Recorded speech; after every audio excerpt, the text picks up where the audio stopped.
Cada vez mais crianças e adultos apresentam uma reação exagerada a certas comidas. Isso pode acontecer de uma hora para outra. Amendoim, crustáceos, nozes e leite são os maiores vilões.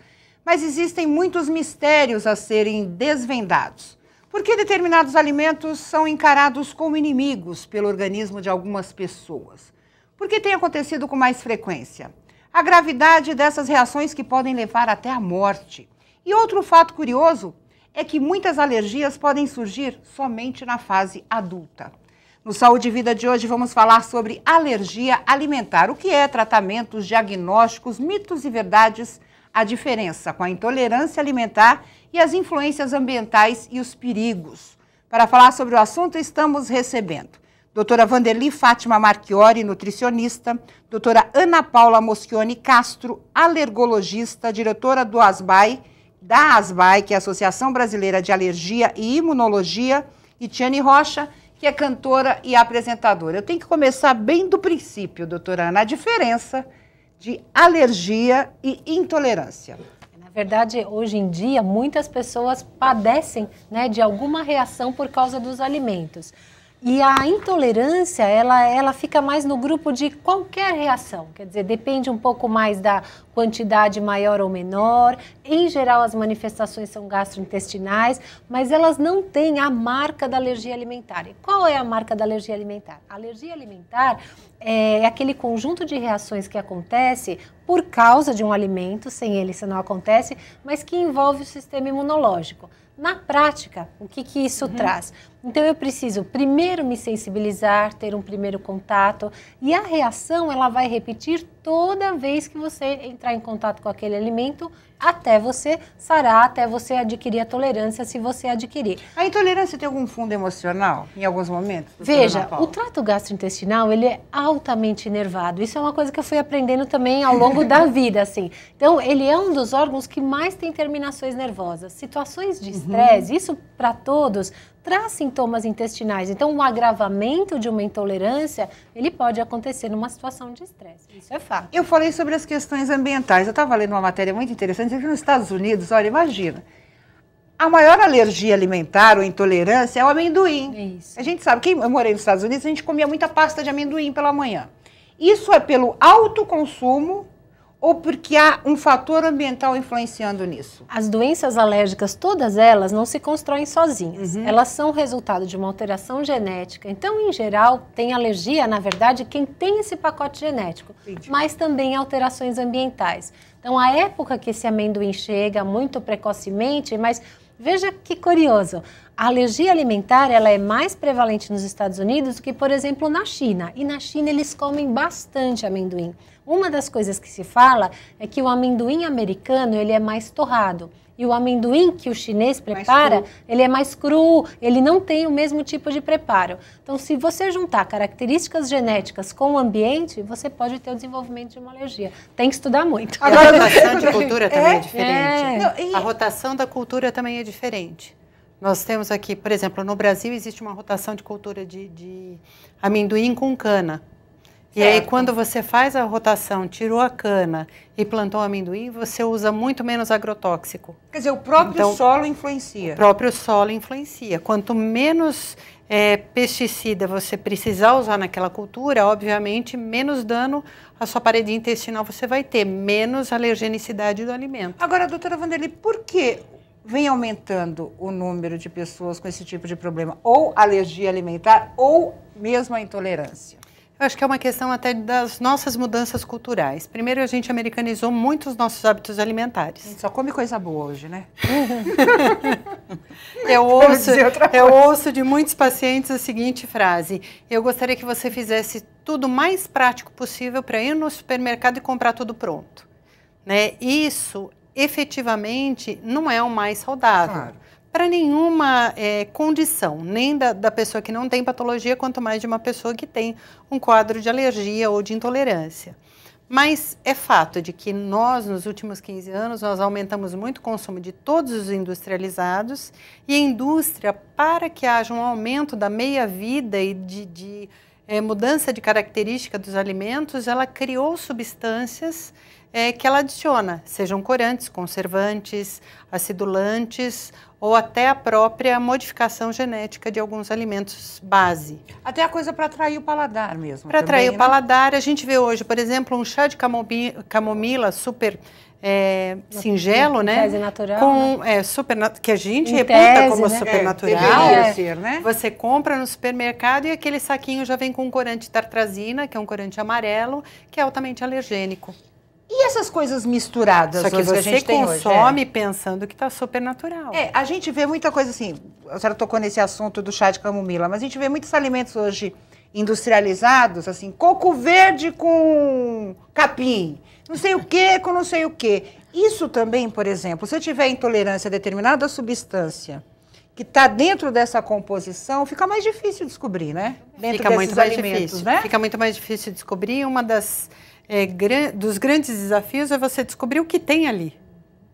A rotulagem adequada é uma outra bandeira, né? Mas que é a hora que você não lê, né, doutora? Às vezes a gente não enxerga o rótulo também. Às vezes ele vem muito difícil, né? Vem com uma linguagem que você não necessariamente entende. Se tiver o caseinato de cálcio, por exemplo, você não sabe que aquilo é leite de vaca. E se você é alérgico à proteína do leite de vaca, você não identifica que um alimento que tem caseinato de cálcio não pode ser consumido. Quer dizer, a gente tem que exigir também uma coisa mais simples, né, nessa rotulagem. A Tiane descobriu que tem intolerância à lactose faz 2 anos só, né? E eu vi algumas coisas na internet muito interessante, que pessoas comem durante 30, 40 anos o mesmo alimento e de repente acorda com uma intolerância ou uma alergia. No seu caso, a questão do leite, como é que foi isso? Conta a historinha pra gente. Então, na verdade, eu descobri porque eu fiquei doente, eu tive um problema de gastrite e aí eu fiz uma série de exames, inclusive o exame de intolerância à lactose. Mas você tomava leite antes disso, normalmente? Era algo que você não gostava? Ou leite não. Mas queijo, derivados? Sempre amei tudo que é derivado de leite. E eu fiquei super triste, porque, nossa, tudo que eu amo, queijo, iogurte, na verdade tudo tem leite, né? Pão. Mas você não sentia nada de diferente? Como é que teu organismo reagia a isso? Então, começava a me dar espinhas, eu senti que eu engordava e ficava inchada, eu tinha problemas de intestino preso, então assim, eu só consegui sarar a minha gastrite fazendo a dieta com restrição de lactose. Eu fiquei 1 ano fazendo tratamento, foi super difícil, porque no começo eu não conseguia, porque você acostuma a sua vida inteira você come determinado alimento, aí de repente você descobre que aquele alimento te faz super mal. Então foi super difícil, né? E a história do melão? Queijo, né? Tudo tem queijo, eu amo. Tudo é bom, né? Eu adoro. E o melão? Então. E você nunca ouvia? Tem uma menina que trabalha com a gente, ela falou assim, eu tenho alergia a kiwi, eu tenho alergia a peixe, todos os tipos de peixe, eu tenho alergia a não sei o quê. Eu falei, minha filha, então você não come banana. Mas sabe que uma coisa que aconteceu, que você estava comentando, que você havia comentado, assim, que com essa história da globalização, a gente teve novas frutas, novos alimentos que a gente nós não estávamos acostumados. Então, kiwi é um exemplo clássico disso, que gergelim, várias coisas que foram chegando para o nosso hábito alimentar, levam tempo até os primeiros casos de alergia acontecer, mas isso é uma realidade mesmo. Deixa eu perguntar só do melão. Melão também você tem alergia? Tenho. Quando eu como melão, parece que minha garganta fecha, assim, eu me sinto sufocada. E é na hora que eu sinto isso. Parece Mas você continua comendo? Não, agora eu não como mais. Pelo amor de Deus. É uma coisa assim impressionante. É uma reação até mais forte do que a da lactose. A lactose demora até um pouquinho mais. Agora, se eu comer um pedaço de melão, parece que tem alguém me engasgando. É uma coisa impressionante. Parece que eu tomei ácido. É terrível. A gente vai saber sobre essas diferenças de reações daqui a pouco, que deve variar de organismo para organismo. A doutora Ana Paula vai explicar isso para a gente, mas antes, vamos ver a opinião do deputado Orlando Bolsoni, do PSB, sobre o assunto de hoje. Vamos lá. É importante para o programa Saúde e Vida trazer profissionais de renomada competência e de experiência para que possam discutir um tema que é o caso da nutrição, que é o caso da questão de alergias. Então esse tema vem sendo já tratado aqui na Assembleia.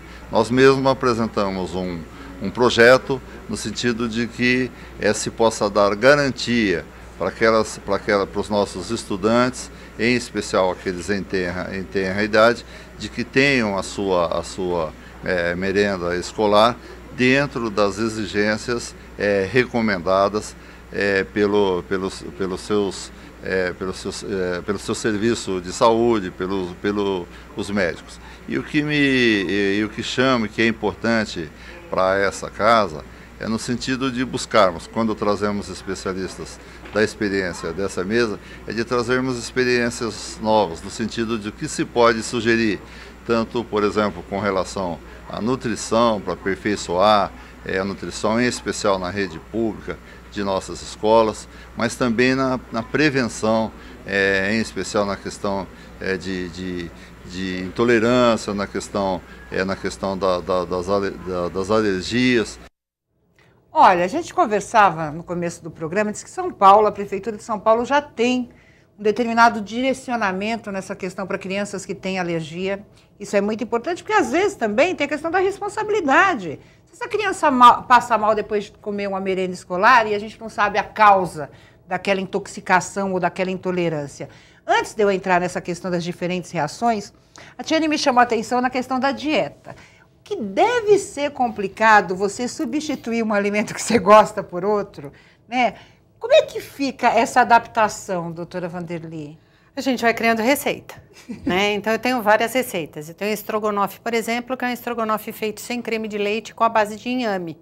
Super simples de fazer, ele fica super cremoso como estrogonofe convencional, mas ele não tem nada da proteína do leite de vaca. Quer dizer, você acaba substituindo alguns ingredientes, exatamente para não perder esse, vamos dizer, prazer, né, gastronômico. Nós temos receitas desenvolvidas de bolos sem farinha de trigo, sem ovo, sem leite e com sabor. Mas, por exemplo, o leite é importante para a gente, né? O cálcio, né? Não é o leite que é importante. Né? O cálcio é importante e a proteína é importante. É importante, por exemplo. Mas não necessariamente vinda do leite, porque as crianças que têm alergia à proteína do leite de vaca, se você fizer a substituição correta na alimentação delas, elas se criam muito bem com ganho de peso e não, sem déficit de altura. Certo. Diferente da alergia não diagnosticada, que uma das coisas que a doutora Ana deve dizer é que essa criança fica com baixa estatura e comprometimento de crescimento enquanto não se diagnostica. É difícil esse diagnóstico, antes de entrar na reação? Puxou o gancho. É muito difícil. Eu sempre brinco que alergia tem dois diagnósticos, o muito fácil de fazer e o impossível de diagnosticar. É assim, algumas vezes é muito fácil. Na hora que você me diz, olha, eu como um melão, alguns minutos depois eu sinto a minha garganta fechar, é uma sensação, isso só acontece quando eu como melão. Então, a hora que a gente escuta essa história, né? O camarão e tal, a gente já, puxa, é possível que ela falou, tem um sintoma, então vamos fazer. Outras queixas, por exemplo, por que você talvez tenha ficado tantos anos sem esse diagnóstico? Dor abdominal. A dor abdominal, o déficit de crescimento, eles são sintomas ou sinais comuns a diversas doenças. Não sei se todos sabem, mas nem sempre a gente tem exames laboratoriais disponíveis que te dão uma certeza. Então você chega e fala, puxa, doutor, pede os exames aí para ver. Para algumas doenças, como essas alergias que a gente chama de não IgE mediadas, que são alergias com manifestações gastrointestinais, não há exames diretos, em que você peça o exame e você tem a resposta. E às vezes a história, que a gente fala anamnese, ela vem muito recheada de outros fatores emocionais, tudo isso, né, o estresse. Então fica difícil você puxar dessa história uma história de alergia alimentar. E às vezes a criança ou mesmo o adulto passa muitos anos ou com quadro de alergia ou com quadro de intolerância. Às vezes é muito desafiador. Tanto que eu vi uma questão na situação dos medicamentos, né? Diz que não tem medicamento. Outra coisa também. Que é a coisa de você se cuidar mesmo, deixar de comer substituir tem outro aspecto também, né? Ah. A maioria dos medicamentos em comprimido, em cápsula, eles têm a lactose com veículo. Muitas vezes. E as pessoas tomam, são intolerantes como a Tiane é, e elas tomam sem saber que o recipiente, que é o que dá volume à fórmula, é lactose. Então ela trata, restringe toda a alimentação dela, mas faz uso de uma medicação que não é a medicação inadequada, Entendi. é o veículo. Olha, eu vou para o intervalo rapidinho, vou deixar a pergunta aqui para a doutora Ana, exatamente sobre as reações, né? No caso da Tiana, ela come melão, ela se sente sufocada. Né? Se eu tiver alergia a melão, é a mesma reação ou as reações variam de pessoa para pessoa, de idade para idade, de tipo de alimento para outro tipo também de alimento? A gente volta já já.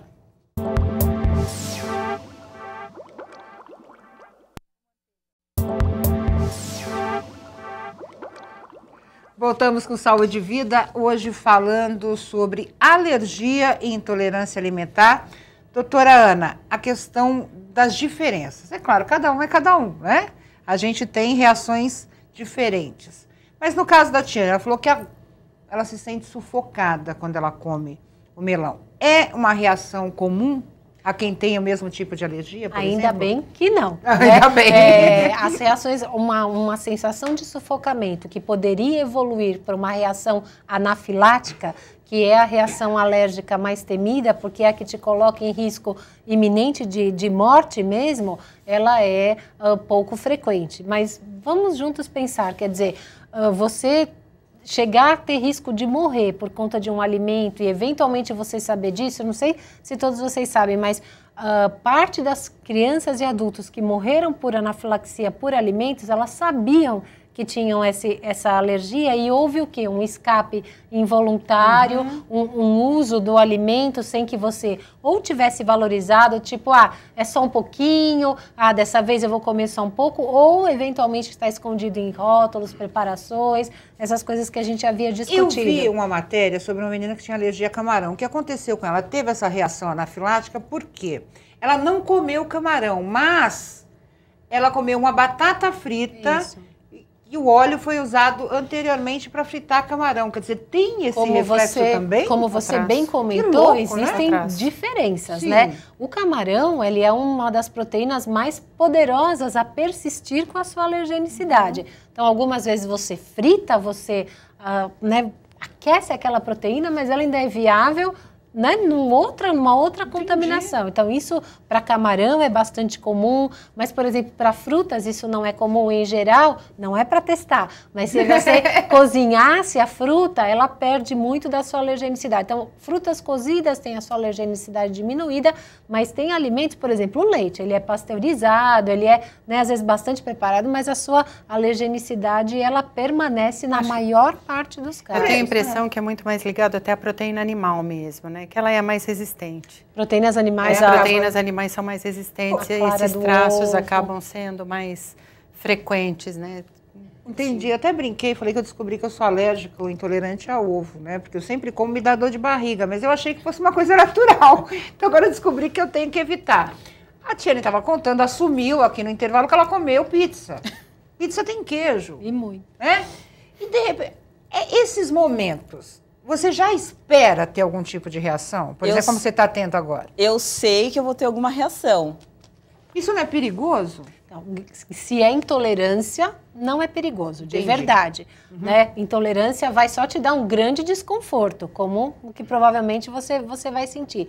Se é alergia, é perigoso, porque você não consegue prevenir a intensidade da próxima reação. Então, você fala, eu sempre, isso é clássico, eu sempre tenho uma coceirinha, eu não aguento, esse camarão hoje está muito bom, eu vou experimentar um pouquinho, porque eu tomo um antialérgico e fico bem. Esse raciocínio, ele é errado. Porque o que nós havíamos mesmo conversado, se aquele dia você está resfriado, se você tomou um anti-inflamatório, se você bebeu, também, quer dizer, existem fatores associados àquele alérgeno que podem fazer com que aquele dia seja um dia diferente e que as consequências elas sejam maiores. Você teve uma reação isso diferente, você teve uma afta. Não é normal, assim, não é comum.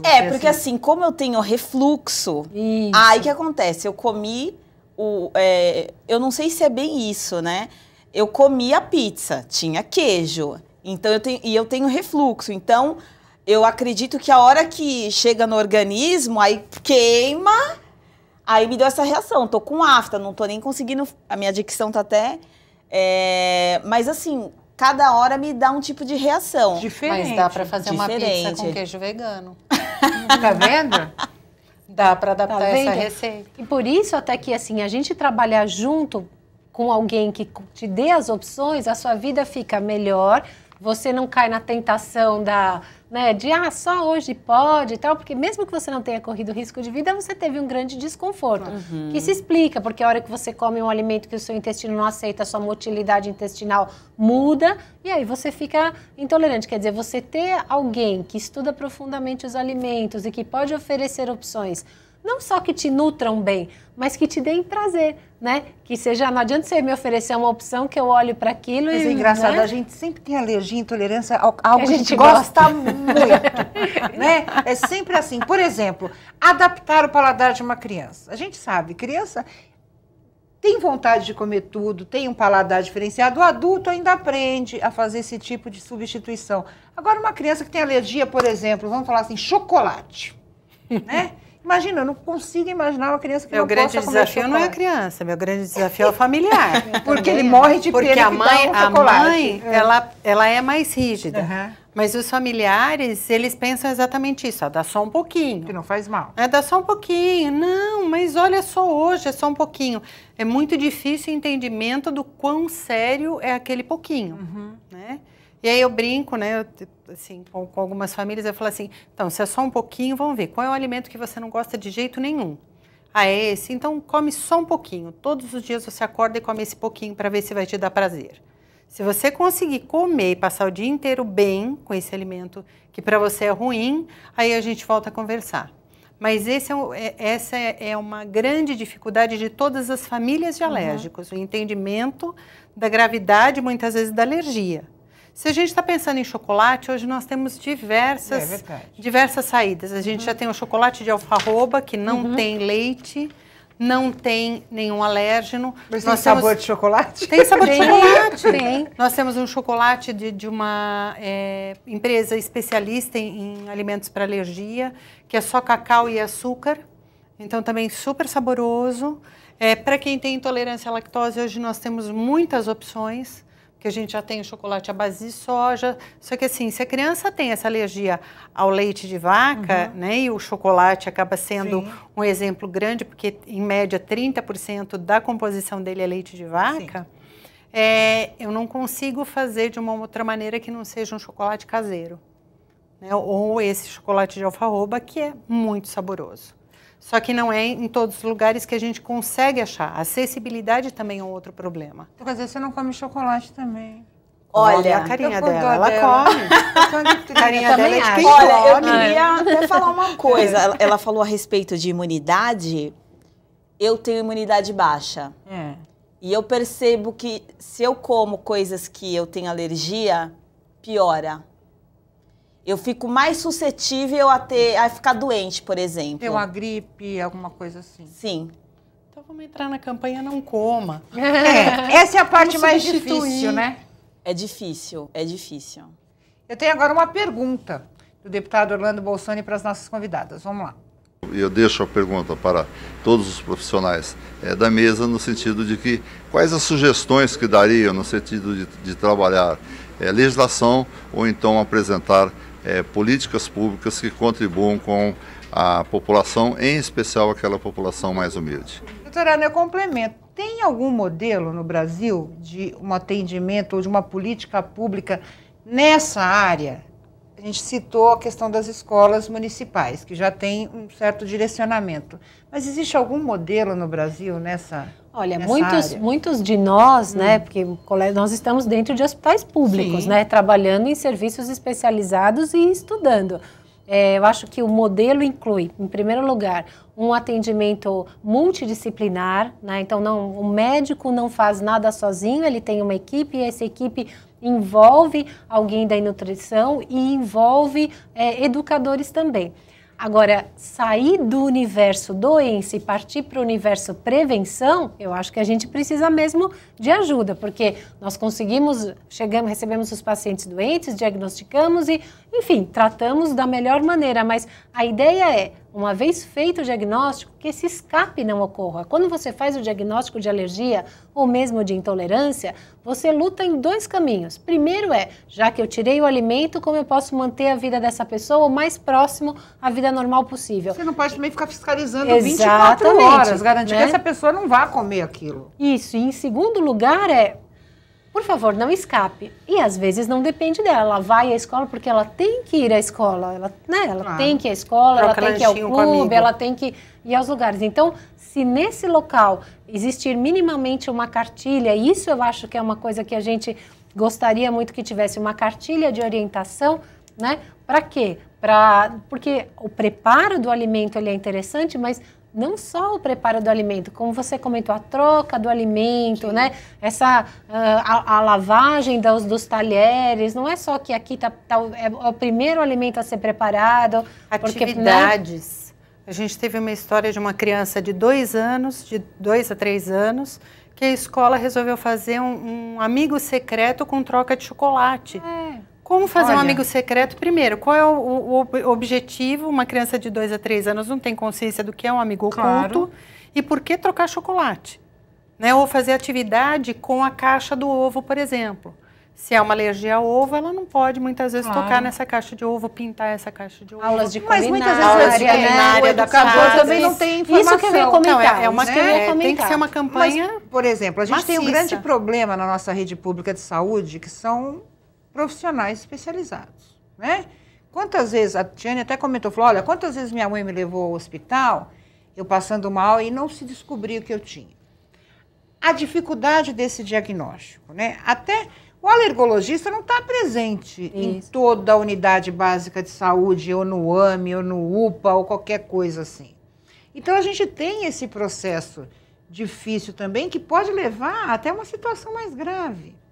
Como é que fica essa situação, doutora Ana Paula? Quer dizer, a gente está falando de hospitais como o HC, que são hospitais grandes, que tem uma estrutura e tem departamentos específicos, mas normalmente não é essa a realidade. O que, assim, o médico, conversar com o médico, sempre é uma coisa um pouco mais fácil para nós. Então, nós elaboramos cartilhas, existem guias, existe uma documentação médica que circula, né, e está disponível através das sociedades, a própria sociedade das BAIs, Sociedade de Alergia e Imunologia, que são documentos que estão acessíveis. Acho que talvez um movimento ainda mais ativo, né, quer dizer, bater a porta desses médicos e falar, acho que é uma coisa que a gente ainda pode melhorar mais. Porque tem o perigo do diagnóstico errado. De repente ela chega com uma dor de barriga, né? Eu, por exemplo, comi ovo, vou parar no hospital.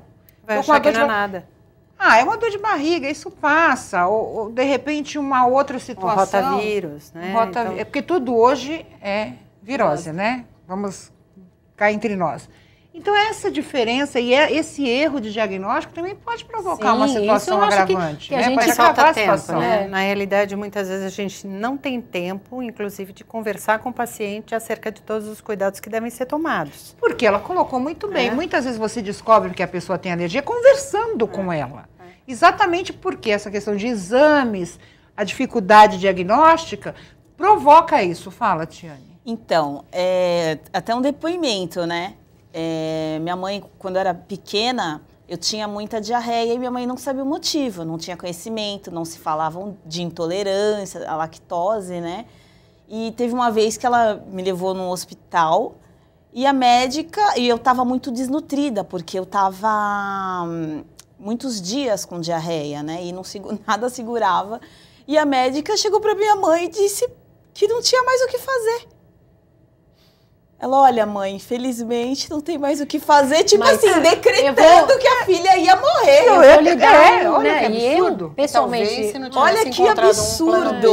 Um absurdo, um hospital super renomado, especialista na área infantil. Essa demora, por exemplo, ela era criança, ela descobriu há 2 anos que ela tem essa intolerância. Esse período, ela correu algum risco, doutora Ana Paula? Ela correu riscos, não, graças a Deus, riscos de vida, mas ela correu riscos de desnutrição, né? Vamos supor que você mudasse, você poderia ter tido uma aversão alimentar, você poderia ter mudado o seu hábito alimentar, você com certeza muda a sua flora. Então, existem riscos reais de desnutrição ou até de obesidade, quer dizer, dificuldades alimentares que estão implicadas na intolerância à lactose. Eu vi uma coisa interessante, doutora Wanderli, que tem gente que tem alergia a cheiro de alimento. Olha que coisa louca, né? Eu acompanho um bebê que ele reage, nós descobrimos porque ele passou pelo shopping, a mãe foi fazer uma compra no shopping, passou em frente a uma lanchonete que estava assando pão de queijo. E a gente já estava desconfiado que tinha alguma coisa maior. 1h40 depois ele estava inteirinho, empipocado, por conta do aroma do pão de queijo sendo assado. As reações mais comuns são as cutâneas mesmo, ou não? Eu acho melhor a doutora Ana falar. Eu acho que as cutâneas são bastante comuns e as gastrointestinais também. Elas competem nesse ranking aí de qual seria a mais comum, existem diferenças, mas você tocou num ponto muito importante, eu vou até aproveitar aqui para falar. Os sintomas, eles não ocorrem só por conta da ingestão, eles podem ocorrer pela inalação do alimento também, né? E pelo toque. E cada vez mais nós temos tido cosméticos e até medicamentos que trazem em sua fórmula alimentos. Vamos fazer uma cremes com chá verde, sabonetes com leite de vaca. E assim, eu nem sei se isso traz um real benefício cosmético, mas pode trazer um real dano não só para o paciente alérgico, mas um facilitador da sensibilização. Existem alguns estudos, não é um só, que mostram, um deles americano, com cremes com pasta de amendoim e uma posterior sensibilização ao amendoim. Né? Nessa tentativa de eu tornar o creme, enfim, mais cheiroso ou mais, não sei o quê, na verdade, né? Que a mulherada adora coisa diferente, né? Então, mas creme com óleo de bacalhau, isso deve ser bom. Olha, põe abacate no rosto. Quer dizer, tem coisas que a gente, até pela curiosidade. Exatamente, quando você falou, mas elas não sabem. Realmente, a pessoa não tem obrigação. É nossa obrigação orientar que você não vai ler só o rótulo do alimento, você vai ter que olhar um medicamento, você vai ter que olhar um cosmético, porque isso pode deflagrar. Então, na escola balão de gás, o balão de gás, as bexigas de festa, elas têm proteína de leite de vaca naquele pozinho que a gente puxa e tem um pozinho branco. Então as crianças reagem muitas vezes ao balão de gás na festa. E aí essa mãe leva todo o kit festa, porque a gente orienta e ela faz as receitas, ela faz o bolinho em casa, tudo certinho, ela leva tudo bonitinho e a criança tem uma reação. E ela fica procurando, nós todos, né? Procuramos aonde foi o escape. E muitas vezes está nesse balão. A criança ficou brincando com a bexiga. Tem alguma alergia assim específica, tipo, esse tipo de alergia alimentar dá mais em mulher, ou dá mais em homem, dá mais em criança? Tem esse perfil traçado ou não? Qualquer um está suscetível a ter determinada alergia a determinado alimento? Eu acho que qualquer um está suscetível. O que a gente percebe é que existe fortemente uma herança genética. Exatamente. Né?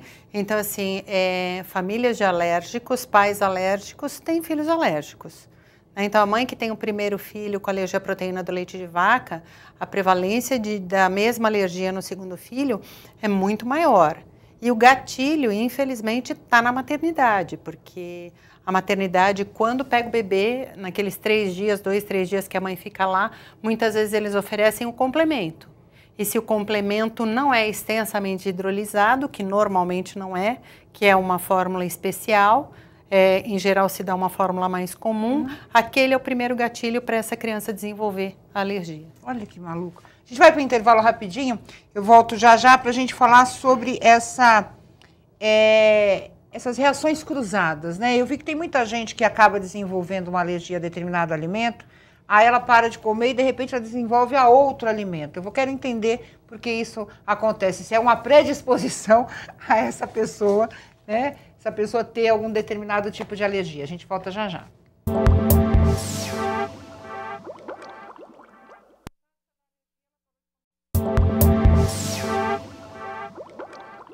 Voltamos com Saúde e Vida, hoje falando sobre alergia e intolerância alimentar. Fiquei pensando em algumas perguntas além da última que eu fiz, ou seja, eu tenho alergia a ovo. Eu paro de comer ovo. E eu sempre comi o queijo. Aí, de repente, eu paro de comer o ovo, mas é o queijo que começa a me fazer mal. Eu tenho uma predisposição a isso, doutora Ana? Como é que... A gente tem que juntar algumas coisas para não todos ficarmos, né, maluquinhos. Uma das coisas é, porque senão fica muito difícil. Eu já estou muito triste. Fica muito difícil para os médicos. Queijo não. Existem alguns alimentos, por exemplo, o leite, que caracteristicamente a alergia ela começa nos primeiros anos de vida. Então é muito pouco provável que você, alérgico a ovo, possa depois se tornar alérgico ao queijo quando você está falando da proteína do leite. Existem alguns queijos que têm outros alérgenos que você pode ficar. Mas você estava conversando, quais são os alimentos mais dos adultos? Os alimentos mais dos adultos são aqueles que muitos adultos gostam. Os crustáceos, as castanhas, né, o amendoim, algumas frutas que elas começam depois de mais velho, o kiwi, o gergelim. Então, existem alimentos que começam mais tardiamente. Por que isso acontece? A hora que a gente inflama o intestino, no caso da alergia alimentar, você abre essa barreira de proteção. E se você já tem essa predisposição, você facilita a entrada de alérgenos que vão te dar esses sintomas. Eu vou me usar como exemplo. Hoje eu descobri que eu não posso comer ovo. Mas isso significa que eu não vá poder ingerir mais para frente? Ou seja, eu posso voltar, eu posso ter esperança de um dia voltar a comer ovo e não sentir essa reação? A primeira coisa, quando você se sente mal com o alimento, será que eu estou diante de uma intolerância ou será que eu estou diante de uma alergia? Porque se eu estiver diante de uma intolerância, é como você faz, quer dizer, é ruim, mas eu aguento. Se eu estou diante de uma alergia, isso eu posso confirmar, a minha preocupação é, se você ficar, eu estou expondo você a um risco, quer dizer, você tem o risco de fazer uma anafilaxia comendo esse ovo todos os dias, mesmo sabendo, é só uma dor de barriga, hoje eu vou... Então, isso é a primeira coisa que eu tenho que te responder. Precisamos avaliar se estamos diante de uma alergia ou se estamos diante de uma intolerância. Se você estiver diante de uma alergia, alguns alimentos, eles tendem ao longo dos anos a deixá-la tolerante. De novo, o leite, o ovo, o trigo, a soja, são alimentos que conforme você for crescendo, ou mesmo na sua vida adulta, você tirar aquele fator de risco associado, você pode ficar tolerante. Eu posso ter a alergia uma vez só? Ou seja, hoje eu comi uma coisa que me fez muito mal. E no dia seguinte comeu a mesma coisa e não fez mal. Não é a característica da alergia. Entendi. Não é a característica da alergia. Aí você tem que procurar o que mais tinha naquela refeição, porque talvez não seja aquele alimento que está chamando a sua atenção. Entendi. Agora, o que eu acho que a gente tem que pensar também é que tudo dá para a gente adaptar. Na realidade, é vencer o preconceito alimentar. Quando eu falo para a mãe que ela vai ter que cozinhar, porque se ela cozinhar vai ficar, além de muito mais barato, vai ficar acessível, vai ficar mais gostoso, ela tem que vencer vários preconceitos. Então, fazer um estrogonofe de inhame, por exemplo, é vencer um preconceito. Claro. Né? Fazer um queijo que não vai nada de leite e ele fica muito saboroso, ele fica extremamente gostoso, principalmente para preparações assadas com uma pizza ou até um sanduíche, também é vencer um preconceito. Você se preocupa com a sua dieta? Ou seja, mesmo descobrindo tudo isso, há essa preocupação ou não? Você fala assim, eu não posso comer determinada coisa, mas o resto eu como à vontade. Olha, eu até me preocupo, mas... Esse olha já... eu não acredito muito não, mas tudo bem, pode falar. Não, eu até me... se preocupa não. Eu me preocupo quando dá os sintomas. Vou ser bem sincera. Enquanto só vai ao médico quando tá com dor, tá tudo maravilhoso, mas depois que começam os sintomas é terrível. É terrível. E é difícil você ficar sem comer o que você gosta. Mas você sabe que você se reprogramar, você pode ficar bem surpresa. Você reescrever a sua história alimentar com ajuda, você pode ficar bem surpresa dos resultados. Porque às vezes o organismo manda mensagens, que são assim meio de cansaço, especialmente nas intolerâncias. Aí acho que mais até do que nas alergias. Cansaço, aquela história do abdômen tá sempre assim assado. E você vai levando como, né? Mas aí a hora que você se reprograma, você avalia e reescreve a sua história, às vezes a gente se surpreende. E a combinação de alimentos? Então, até antes da gente falar da combinação de alimentos, eu queria dar uma dica que eu acho que é bem preciosa, né? A gente está falando muito da parede intestinal. Nós temos um artifício, obviamente, para aqueles não alérgicos à banana, que é a fazer a biomassa de banana verde. Fazer a biomassa de banana verde é cozinhar a banana extremamente verde, pegar aquela polpa cozida e triturar no liquidificador. E usar, dá para você substituir, por exemplo, os ovos pela biomassa de banana verde. Dá para você fazer um suco e acrescentar. Dá para você cozinhar o feijão e acrescentar. Ela fica como? Fica cremosa, fica um creme. Essa biomassa, ela é composta de amido resistente. Esse amido resistente, ele é um alimento que melhora muito a flora intestinal e melhora a imunidade. Mas ele protege. Ele aumenta a proteção. Por exemplo, essa coisa de combinação. Eu tenho esse problema com o óculos, eu estou indignada. Só que eu descubro que se eu comer o ovo com outro tipo de alimento, eu não tenho a mesma reação. Eu comer puro me dá esse desconforto, essa dor de barriga. Isso é bom ou é melhor eu parar de comer ovo? Se você é alérgico, é melhor é parar. Pelo menos temporariamente, tratar e depois retestar. Porque o outro alimento pode camuflar isso? Ele pode camuflar os sintomas, né? Mas a alergia está presente. Entendi. Né? Ela já foi mediada, é aquilo que... Né, já ativou o sistema. Ele ameniza os sintomas. Mas já ativou Esconde, na verdade, o sistema imune. Entendi. Mas essa história é mais característica de intolerância. Intolerância mesmo. Mais do que de alergia. Essa história sua. Que é a hora que eu mudo um pouquinho a característica, que eu adiciono... Mas, doutora, por que depois de velha? Porque, olha, eu vi outra coisa. Criança, rapidinho, ela muda, né? A alergia some e tal. Tem adulto que a alergia aparece com 30, 40 anos de idade e que ela vai morrer com você.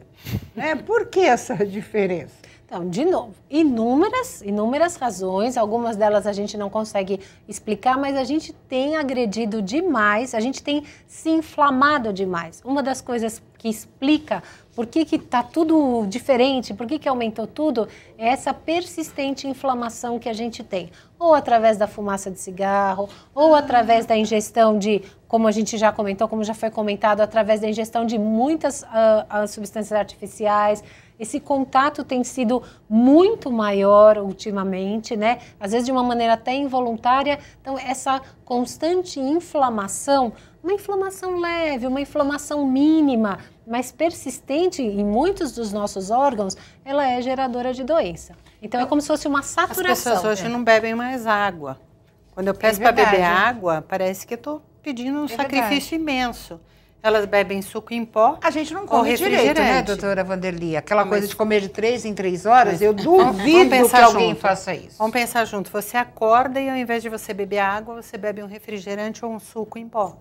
Não tem como o seu intestino ficar bem. E, na verdade, é uma coisa de você se adaptar. Porque a água não tem gosto de nada, é verdade. Tem gente que... Eu não gosto de água, mas eu bebo água porque é importante para mim, né? O suco é mais gostoso. Você pode não gostar, mas também não dá para desgostar. Claro. Se ela não tem, ela se ela tem sabor, né? Claro, diga. E um detalhe, assim, eu percebi que a partir do momento que eu consegui fazer a dieta de restrição à lactose, eu consegui emagrecer. Também influencia eu a questão da obesidade, consegui emagrecer. Tirei a lactose, um mês e meio, eu consegui perder, assim, muito peso. Porque o quadro de inflamação reduziu. Então, as medidas mudam, porque existiu uma intolerância que gerou uma grande inflamação no seu corpo. E aí a medida é extremamente maior. Óbvio que quando o seu sistema imune está ativo, ele também guarda água e gordura para se proteger do que ele também não sabe exatamente o que é. A gente tem um grande defeito, a gente não presta muita atenção na gente. Né? Eu acho que é aquela coisa assim, qualquer tipo de sintoma diferente, depois da alimentação, qualquer coisa você tem que buscar saber o que é. Porque isso pode se tornar um problema muito maior e mais sério, né? Nosso tempo chegou ao fim, já sei. Diretora, eu vou dar um minutinho para cada uma das minhas convidadas para as considerações finais. Acho que a gente teve uma aula que é importante mesmo ficar alerta a esses sinais, principalmente as mamães com as crianças. Né? E essa coisa, hoje a gente tem, dentro da nossa realidade nutricional, isso que colocou a doutora Vanderly, dá para substituir sem perder aquela coisa gostosa, né, que é o prazer de comer. Então, isso é muito importante. Tiane, seu recado final. Bom, gostaria de agradecer a oportunidade e falar para o pessoal que está em casa. Se você tem intolerância, não insiste, porque vai te fazer mal, vai te engordar. Não coma pizza. Eu sou um péssimo exemplo, não siga esse exemplo. E para você que quiser conhecer um pouco mais do meu trabalho, acessa meu Facebook lá, Tiane Rocha. E um grande abraço. Quero agradecer também a doutora Vanderly. Muito obrigada. O seu recado final. Obrigada a você. Eu acho que a gente tem que deixar 3 mensagens. Se respeite, respeite seu corpo, conheça os seus limites e procure ajuda especializada. Sempre, né? Vença seu preconceito alimentar também, por favor. E não queira descobrir o que você tem. Procure um especialista, aquela coisa, não, acho que é isso, vou comer. Não é isso não, então eu vou comer isso. A gente tem essa coisa assim de médico e louco, todo mundo tem um pouco. Prefiro que você vá procurar um especialista. Doutora Ana, muito obrigada. O seu recado final. Nossa, eu queria agradecer bastante também. A gente sempre aprende, mas a minha mensagem para vocês é o que acho que vocês já viram. Nem só de médico, muito pelo contrário, se faz a saúde. A gente ajuda na hora de tratar, mas a gente precisa de muita ajuda de vocês, inclusive, para prevenção, adequada orientação, educação, para que não hajam esses escapes, para que você não passe, né, a tristeza de ver um colega seu do seu lado tendo uma reação alimentar por uma desinformação sua e inadequada transmissão de conhecimento. Então eu conto com vocês, com todos vocês, para que a gente possa continuar esse trabalho de tratar, orientar e prevenir as alergias e intolerâncias alimentares. E hoje, né, nesse mundo globalizado, a nossa tecnologia, a internet, você tem tantas informações, tem alguma dúvida? Procure, né, tente se informar, procure um especialista, que eu tenho certeza que você vai conseguir aí resolver o seu problema. Eu quero agradecer a Tiane, doutora Vanderly, doutora Ana Paula. Quero agradecer a você. O Saúde e Vida vai ficando por aqui. Nós temos um encontro no próximo programa. Grande abraço e até mais.